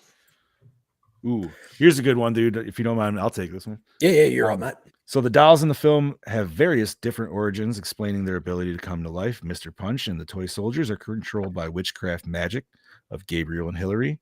Some of the dolls obviously used to be immoral humans that were transferred into the dolls to pay for their crimes, which explains why some of them have organic skeletons underneath, as such as we talked about. And some of them are also fairies, which explains why their bodies burn and smoke after being whipped by a shit. needs metal belt. That's cool. As fairies have an adverse reaction to Mary and iron in folklore. Oh, shit. I Damn, like there's that some one. Yeah, Good that's a good deep one. meaning there. Ooh, Yeah, Chad Daddy. Thank you for that. I like that. Maybe I And- should have read that before I went on that rant. No, dude, that's No, nah. we need the rant because we don't know until we get to the behind the scenes. Yeah, man. Like I didn't proofread these by any means, dude. But like Daddy Chad said, them, and I you were "Here we kind of go." right. Yeah, You were he kinda did say right. that. Yeah, that's fucking literally. And that's why we get to that shit, dude. All right, how about one more, and then we'll call it for the behind the scenes there. Actually, I've got one of my, well, Go I just ahead. sort of wanted to throw in there that I'd seen just recently. So I watched an interview with Charles Band, actually interviewing John Carpenter, and John Carpenter asked Charles Band, the producer of this film, who was the most difficult person that he'd ever worked with. And Charlie Band said that Klaus Kinski, I don't know if you have ever heard of Klaus Kinski. We do a whole episode of him on LCE. Anyway, he's very notorious for being an absolute prick on set to directors, everyone. Like, he was an absolute bastard. Anyway, so Charlie Band was producing this over in Italy. He was shooting 3 films at the exact same time on 3 different sound stages in these big studio that Dino De Laurentiis one he bought. One was Trolls, one was Dolls, and the other was Crawl Space, and they were all shooting at the exact same time. So when you watch this film, Dolls, Crawl Space and Trolls was being filmed. So everything was going smooth until Klaus Kinski pulled a knife out on director David Schmoller, who directed Tourist Trap and Puppet Master 3, because Kinski wasn't happy with one of the close-ups. So in between Dolls, Trolls, and Crawl Space, the producer had to actually go down and sort out Kinski because he had the director by the collar and he pulled a knife out on the director. And he's like, "Why are you doing this, Claus?" And Claus is like, "Because the framing's not right of my character." And dude. How fuck's that? So while this was all happening, like while Dolls was being filmed, all this shit was going on the other sound stage. So he was in between trying to sort everything out. Holy shit. I'm not saying sometimes like an actor doesn't know like when they could do a take better or something like that, but to come in and give like cinematography fucking like shit like that, especially that wow, dude, that's fucking insane. Yeah, That's a little more than insane. Sorry, a bit of a sidebar there, but I just sort of wanted to say fucking... while this was getting filmed, that something gnarly was happening on the outside at the same time. Dude, that's crazy that just crazy. Like on all those sound stages, like them 3 I mean, I'm obviously that shit goes on all the time too, I'm sure, but you know what I mean? Like it's just kind of fucking cool. I love when you watch the interview. John Carpenter's like laughing about it because he's like, "Oh, Mr. Kinski, I know what he's all about." Like, you definitely have to Jesus suss it. It's on YouTube. It's fucking No great. shit. That's why Good stuff. Carpenter's the best. He's just like, I want to know, and I'm gonna laugh about it. Hell It's yeah. fantastic. All righty. Well, let's see. We'll throw one more behind the scenes in, and we'll close these cheeks. Absolutely. Rubber inflatable prosthetics were used to create the effect of David turning into a doll. A punch doll mask was made of rubber and fitted to Ian Patrick Williams. Was also used to show the full transformation. So I like that at the end, dude. Especially when it was like that weird, like when he Yeah. starts screaming and shit. His transformation was gnarly. I painful. liked it. That Painful. too. Well, painful to watch, but wonderful to see the jackass. You would hope it's a little painful, dude. Like that dude does. Yeah, fuck that guy. Yeah. Yeah. Absolutely. All righty, homies. That's enough for behind the scenes. Thank you, Chad Daddy, once again for those. And thank you, Brody, for reading all those. See, See. All right. On to the general questions. Gentlemen, what format did you watch this on? Tubi. Hey. Awesome. Amazon Prime. Oh, all right. Brody's the oddball. Douche of the film. Everybody Dad. but the main four. The dad. The dad. What? The mother. I mean, like, I want to give it Character. to the couple, but Yeah. man, I feel like the dad takes way bigger of a, because like she's not blood related, and I'm not No, saying cool. that gives her a reason to be a douche, but he's her legit dad. Yeah. And he was a total bastard, so. Fair play. Fair play. Yeah. The backhand did it for me. I was like, yeah, no, go fuck yourself, buddy. Like right there. All right. But all good picks nonetheless. Because honestly, when she threw the teddy bear away, I was like, ooh, she's getting douche of the movie. Yeah. And then like that was enough for me there. All right. Favorite kill. Well, we didn't really get a kill because I guess we kind of did. Well, no, we They did. still get turned into dolls regardless, but Yeah. I would have to favorite say, kill. kill wise, I mean, not a kill, but yes, the transformation of the father. Teddy's rampage. Even though it was a dream kill, Fake out kill. All I'm right. going Teddy's rampage. That's fine. I gotta think.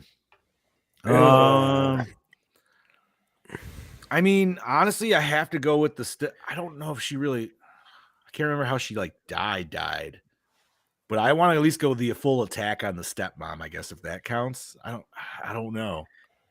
It's a weird scene because they shoot it and then in the edit they just sort of have her jumping out the window. It's like a real weird transition. Oh, that's right. She did It's jump like- out the window. But apparently in the commentary they said that was actually written in the script, how it all plays out. It was just a real weird thing to watch throughout the edit. But Yeah. the audio commentary, they said, no, that's exactly how we wanted it. So it was, Okay. what So did it you was- want? It was fucking So I weird. guess it was supposed to look more accidental, so that way they still don't know it's the dolls. I guess. Yeah, it was extremely weird. I mean, if they got all that strength, I would have had it like they threw her out the fucking window. Not her Yeah, jumping right? over and Yeah. out it. I mean, did we see any direct kills? Because even like the Madonna girl gets dragged in. We do. Those little soldiers shoot that Sheila. In Oh, the yeah, they guts. shoot- Oh, yes, Ooh! yes. All right, you know what? I'm gonna give that one because that was a cool scene. We definitely got some nice blood spurts in slow mo for sure. Yeah. That I was- will agree thank with Brody. you. I forgot about that. That was Yeah. good. Especially the little like trumpet dude and the little I love the little fucking full sound effects. Like And what makes it even better is because she's a pommy and those soldiers are pommies. Pommy soldiers. And shit. Oh, shit. Yeah. Okay. Huh. I thought it was a nice little nod. Honestly, man, if I had to get turned into a doll, I'd want to be one of the soldiers, the toy soldiers. Yes. Yeah. I don't give a shit. I'll be the trumpet one. That's fine. I just want to be one of them. Cool. I just don't want to be a porcelain doll, man. Like, nah, fuck that life. You'd have All such a great complexion. Yeah, right. Best scene. Teddy's rampage. Oh. Teddy's rampage again. I would have to Mm. say the scene where Ralph and the girl are searching the house like first before everything kind of ensues. I like them searching around the hallways.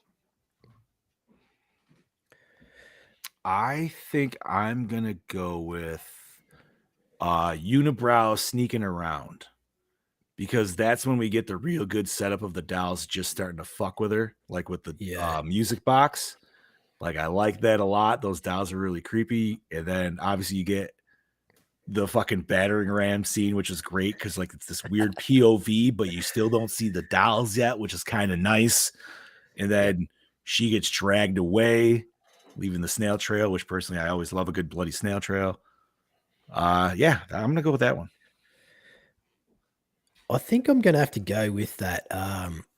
That Sheila up in the attic using like attacking the dolls, and we actually get to see the dolls for what they are underneath the porcelain. I really like that scene here. She takes her belt off and she hits the dolls, and then when their porcelain breaks, like I said earlier, you see them start to bubble, and one's like screaming "mummy." Oh, it's actually pretty haunting. It's fucking intimidating. You know what? And I'm glad Chad Daddy put that thing in there about the fairies, because honestly, like that would have never and she always kept calling them fairies too, but I just figured like she just kind of called them that because she didn't know. Yeah, you know what I mean? Like, yeah, whatever. But no shit, dude. I like that. All right. Everybody's got a favorite scene? Bob, did you get yours? Yes, I said mine. Sorry, didn't mean to throw it on you during mid-yawn. That's okay.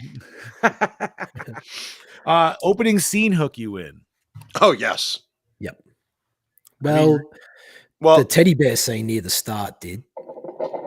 I don't think the opening scene really, because the opening scene is them just driving.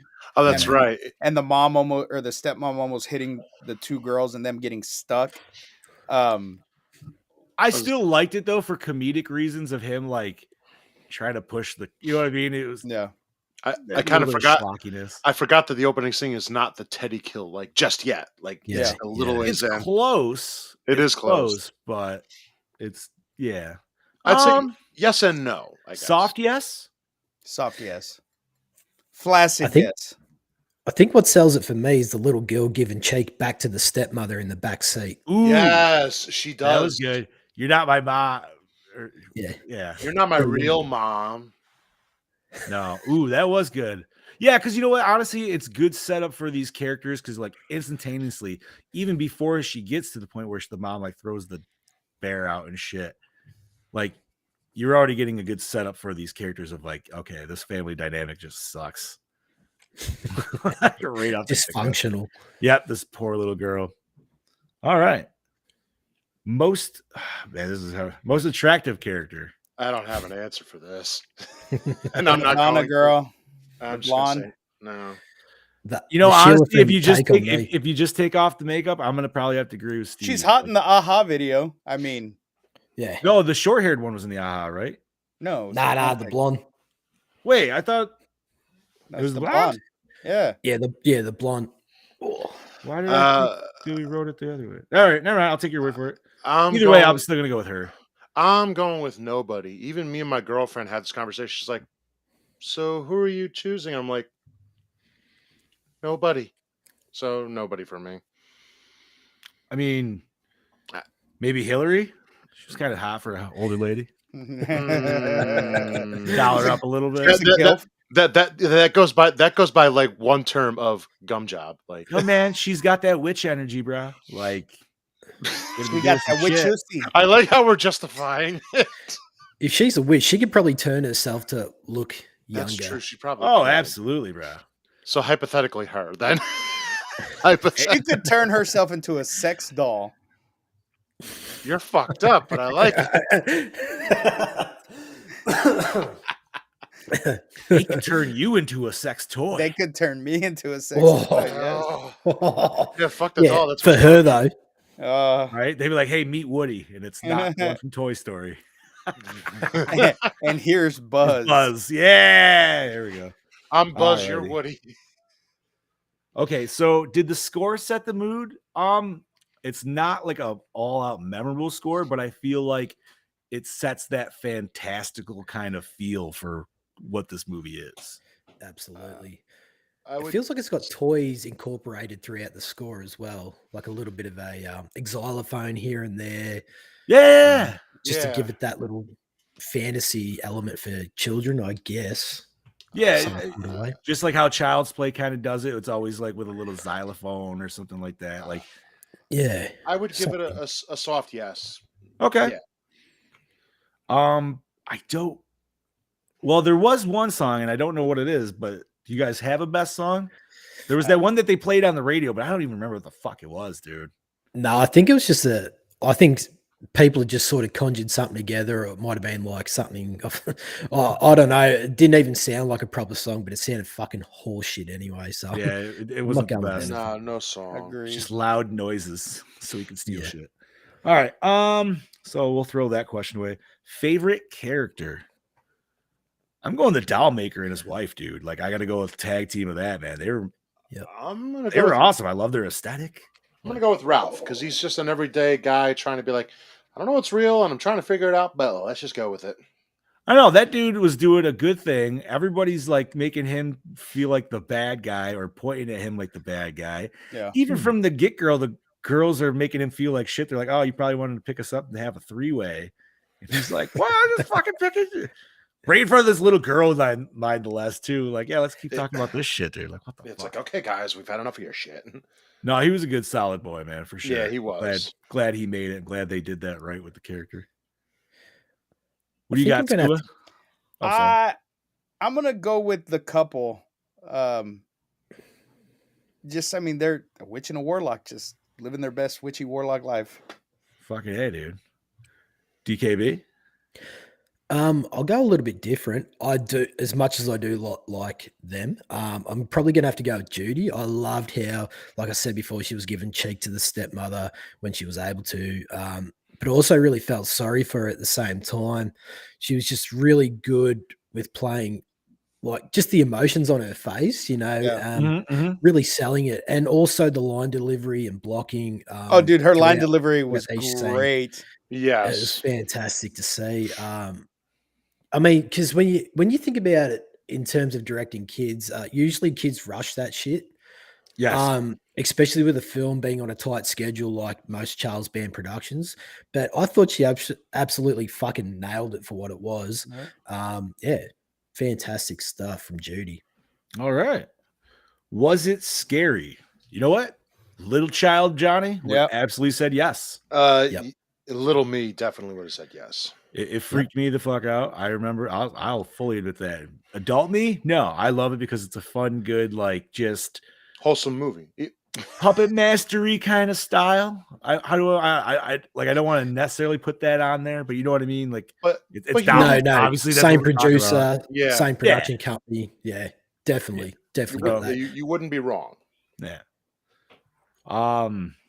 Okay. Does it hold up today?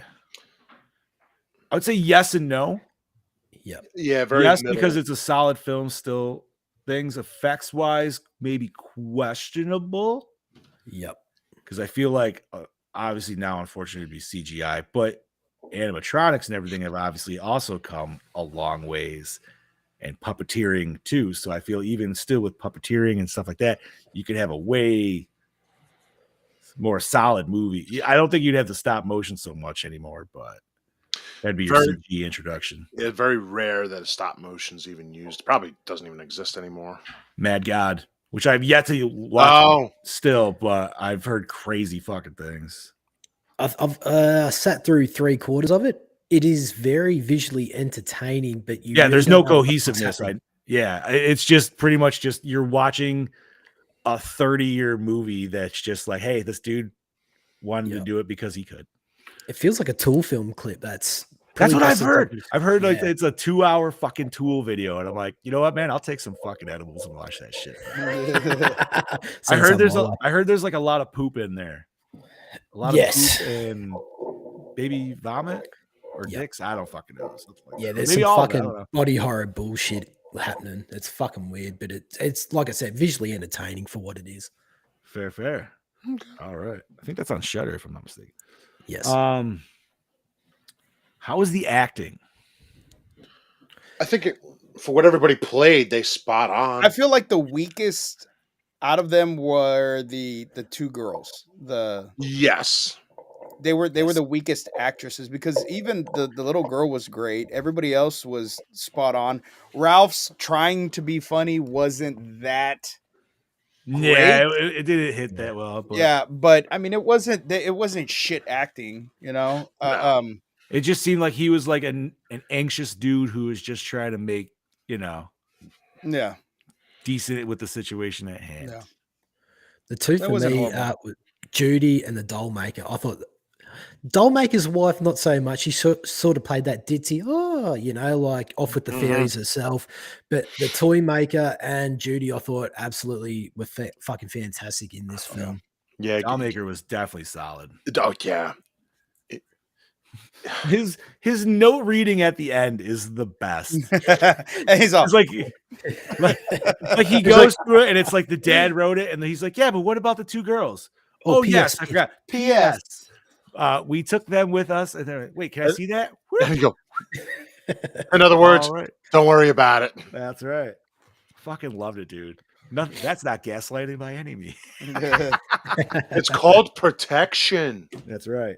That's right. Cinematography, gentlemen, how'd you feel about it? It had some good shots, but nothing to write an essay about. Yeah, like there was a couple, like I think I mentioned before, POV shot of the battering ram. I dug that with her getting face slammed in the wall. That was a cool shot. Yep. Drag shot. We mentioned obviously her getting turned into the doll up in the attic. That was nice little reveal. Yep. But yeah, there was other stuff that was just kind of Very, very basic standard filmmaking, like right. say a lot of my videos. But I still like the end shot of the house with the next person with the next car stalling. Yeah, You get that nice wide shot. You get to see how actually big the house is, where the road's set up a little bit more. Because honestly, you feel like where the couple where they get stalled, they're really kind of like they see the house, but it seems like it's way fucking farther than like what you get at the end. And maybe it was, but and you know what? Like, I got a question. Is it the owners? Like, do they just go dig a pothole so people get stuck? Or is it just nature and it just happens? And they're like, if people come in, they come in. Fairies did it. Fairies. Yo, man, Steve, you might know this just because you know some of the stuff. What is it with fairies? Kaylee would know if she's still listening. Oh, yeah, Kaylee. For sure. Where you see like almost like it looks like a little tornado starting up. It's supposed to be something with fairies. I've never heard of that.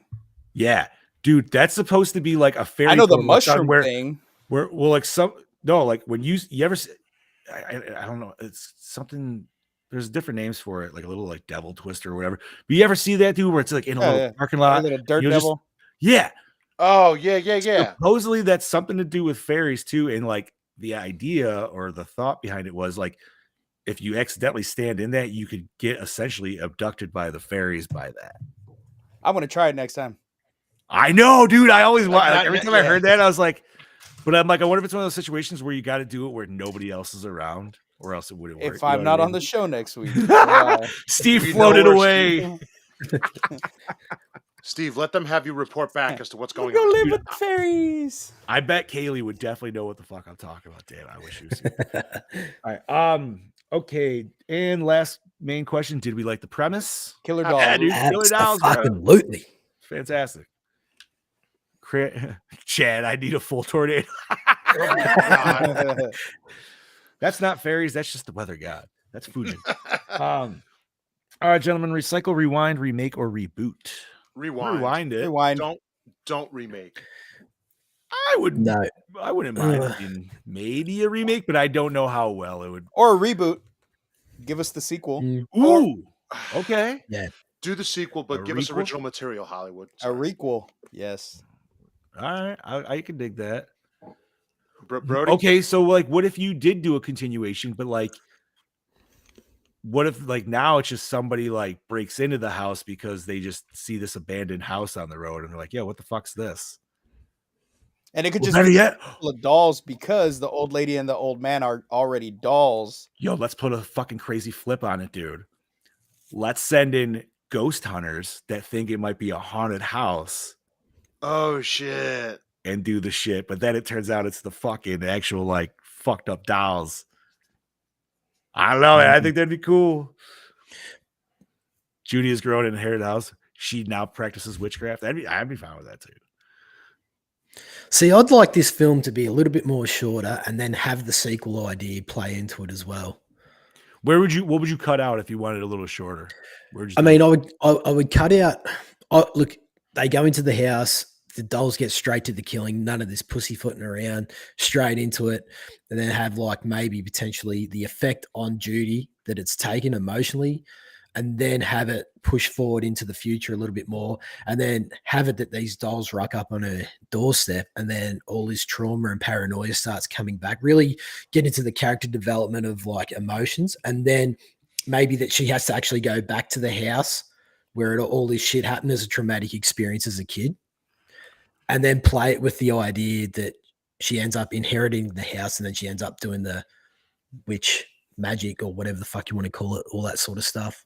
Now, if Ralph, let's say if like she does pimp out her mom to Ralph, Yep. and that works out, like Ralph knows what the fuck was up. You know what I mean? Like I feel like he would be able to help her kind of get through some shit. Yeah. But at least she was kind enough to understand like the dolls were alive and everything. So yeah, her inheriting the house would make the most sense. Yep. But would she be, you know, like would that character, even as an older character, would be okay with, you know, turning other people into dolls, or would like it would have to be like something that would like almost make her get to that point, I guess. Well, yeah, that's interesting. Fuck, I never even, yeah. Because like not that they come off evil, but clearly they are into witchcraft. You know what I mean? So like this little girl, what would make her turn into that route where she's still like, is it only just to punish the wicked? Is that all that they ever do? Because I mean, I guess if they're kind of like Steve said, vigilante justice, I guess you could, you know, toe that line. Yeah. But yeah, I don't know. Maybe something happens to Ralph to the point where she, yeah, look, I never really even thought about it. It's Maybe they would go back to England or something because she inherits the house. Ralph goes with her. Some bad people like kill Ralph or hurt Ralph or something, and so that's what motivates her to start. you know what? Yeah. I could go with that. That would give a good catalyst for it. I would hate to see Ralph die, but at the same time, like it would be a good, you know. It's It probably doesn't have to be Ralph, you know what I mean? But Right. somebody that was close to her dies or they get murdered or something by these people, and so she's to get revenge. Essentially, she uses the dolls in the house to. Or it's both her mom and Exact Ralph revenge. die. I think it would have to be that because Ralph becomes a very integral part. So I think it would have to be him because then that would make it progress. Or have the sequel that they were going to do, have these two little fucking dolls, the witch and the warlock, running around Boston, turning other people into dolls, and they create a massive fucking army in Boston of dolls, just slowly trying to take people over. That'd be awesome, dude. Actually, that would be cool. That would be. All right. And then have some twist on it or some shit. Okay. Gentlemen, we're gonna rate this bitch. Did we ever get one from Chad Daddy? I know he said he was gonna try, No. but he might have. Chad, what's your rate? Chad, if you have a rating, if you're still listening, homie, send us a rating. If not, that's okay. Scuba, start us off, bud. What do you want to give dolls? I'm giving it a 3. Solid 3. Solid 3. Oh, Chad Daddy does have one. Chad Daddy's giving it 3.5. So we'll throw that on the list there too. You from Scoobs. Bobby? I'm gonna agree with Chad at 3.5. It's right there in the middle. All right, 3.5 from Bobby. Doppelganger, Kanga Banga. What do we got, buddy? I'm going to be a little bit biased and go with a 4. Yeah. 4. All right. And I'm going to give this a solid 3 for me. It's still more than half. Yeah. But it's a very entertaining fucking movie. So let's divide that bitch by 5. That would be a 3.4 for 1987's Dolls. All right. That's very fair. Absolutely. No, it's a fun film, dude. I was almost gonna have I wanted my daughter to watch it, and then my wife's like, she's not gonna sleep in her room tonight. I'm like, fine, whatever. All righty. So next week, which will be March 27th, we are actually covering what we talked about earlier this week or in this episode, and that would be From Beyond. Yes. Fuck yeah. Let's see where we Very can nice. find that bitch. I've never seen it. We should be able to find it on Shudder. Has it? I think right now. It's on Tubi for free, Pluto for Tubi. free. Yep. And yeah, man, we get some more Jeffrey Combs. We get Ken Foree. It's gonna be good fucking. And this is not Jeffrey Combs from oh my god, Reanimator. It's No. not that character, but still awesome Jeffrey Combs nonetheless. Yeah. And more Stuart Gordon. Yes. Yep. And this is still, if I'm not mistaken, it's still in the wheelhouse of Reanimator, if I'm not whereas as from like original story wise, that's all from oh my fuck, dude. Who wrote the H.P. Lovecraft? Lovecraft, thank you. But From Beyond is the one where it's more about like photosensitive light creatures and shit, right? Or like they can see a dimension or something. Like it's basically been a about long time. basically, well, in broad terms, the overstimulation of the pineal gland. Something Pineal. Your third eye. Oh, that's right. Thank you, Bob. Okay, I was confusing it different. Yeah. Yes. That's right. All right. Sweet, dude. So From Beyond, hell yeah. Excited to see that one. All right. Yeah. Okay. Is there anything nerdy, gentlemen, that you guys need to discuss or want to discuss? I got nothing. I got one thing. The new I know Ghostbusters started filming today. Yes, it did. Yeah. Ooh. I'm excited for that. Don't forget, boss said Yes, we'll do that. Before, I was gonna say that I'll do that too. Let me pull that up to make sure I say everything correctly on that. Not necessarily nerd news, but it is nerd news for you your Project Louder nerdists out there. But Bossman and Nick Benson are going to be at Cinema Wasteland next weekend in Ohio. So Nice. if you are out and about in that area, fucking go over there and give them a shout. Check out Project Louder. I'm sure that there's going to be more popping up from the boss man, I imagine. But once again, him and Nick Benson from Hypodermic, which is another awesome show on this network. Yeah, we all theater, so check them out in Ohio.